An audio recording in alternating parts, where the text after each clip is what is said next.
আজকের ডিনারে আমি বানাবো কুমড়ো, বিনস ও আলু দিয়ে একটা তরকারি এবং তার সঙ্গে থাকবে রুটি।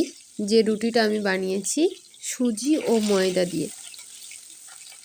কুমড়ো বিনসের তরকারি বানানোর জন্য প্রথমে কড়াইতে দিয়ে দেব তেল,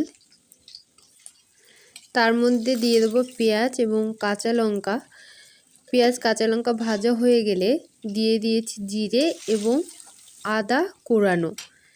গ্রেটার একটু গ্রেট করে নিয়েছি আদাটা। এরপর দিয়ে দিয়েছি কিউব করে কেটে রাখা আলুটা।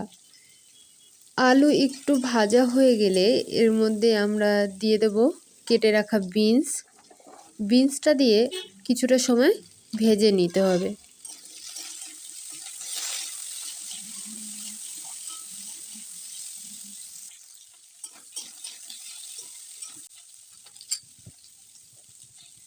বিনস আলু একটু ভাজা হয়ে আসলে দিয়ে দেব লবণ দিয়ে আবার একটু কিছু সময় ভেজে নেব। তারপর দিয়ে দেব হলুদ।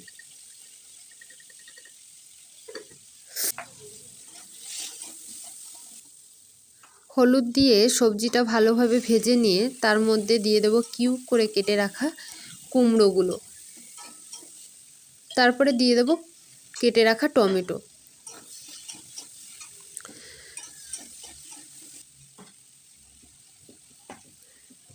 সবজিটা কষানোর জন্য এদিকে রেখে দিয়েছি এবং তার পাশাপাশি আমি রুটি করার জন্য নিয়ে নিয়েছি একটা গামলায় 2 চামচ সুজির সঙ্গে একটু দিয়ে দিয়েছি পরিমাণ মতো লবণ দিয়ে তার মধ্যে দিয়ে দেব গরম জলটাও নিয়ে নিয়েছি 2 চামচ।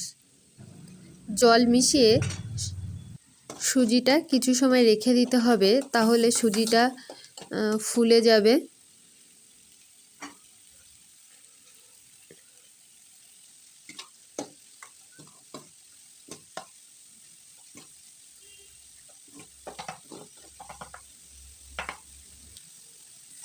সবজিটা ভাজা হয়ে এসছে। এবার এর মধ্যে একটু গরম জল দিয়ে দিয়েছি কষানোর জন্য। গরম জল দিয়ে সবজিটা কিছু সময়ের জন্য ঢেকে রেখে দেব এবং অপর দিকে যে রুটিটা বানাবো তার জন্য সুজিটাকে প্রথমে ভালোভাবে মেখে নেব। মাখা হয়ে গেলে তার মধ্যেই দিয়ে দেব ময়দা। যতটা সুজি নিয়েছিলাম তার থেকে সামান্য একটু বেশি ময়দা দেব।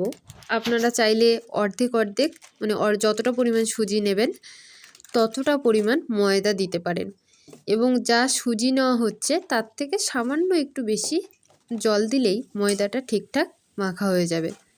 আমি বেশ খানিকটা সময় ধরে ময়দাটা ভালোভাবে মেখে নিয়েছি।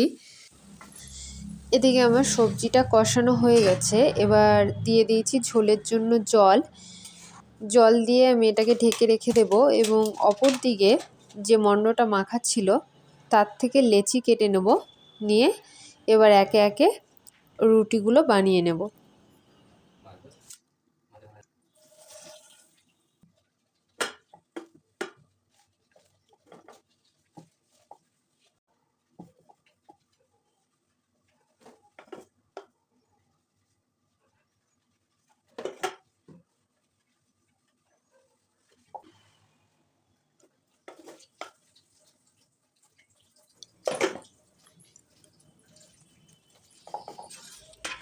রুটিগুলো আমার সব বেলা হয়ে গেছে। অপর দিকে যে তরকারিটা বসানো ছিল সেই তরকারিটাও প্রায় হয়ে এসছে। তরকারিটা নামিয়ে দিয়ে এবার আমি রুটিগুলো সেঁকে নেব। রুটিগুলো সেঁকতে বেশ আনন্দ হচ্ছিল। যতগুলো রুটি আজকে বানিয়েছি প্রায় সব রুটিগুলোই খুব সুন্দর ফুলেছে।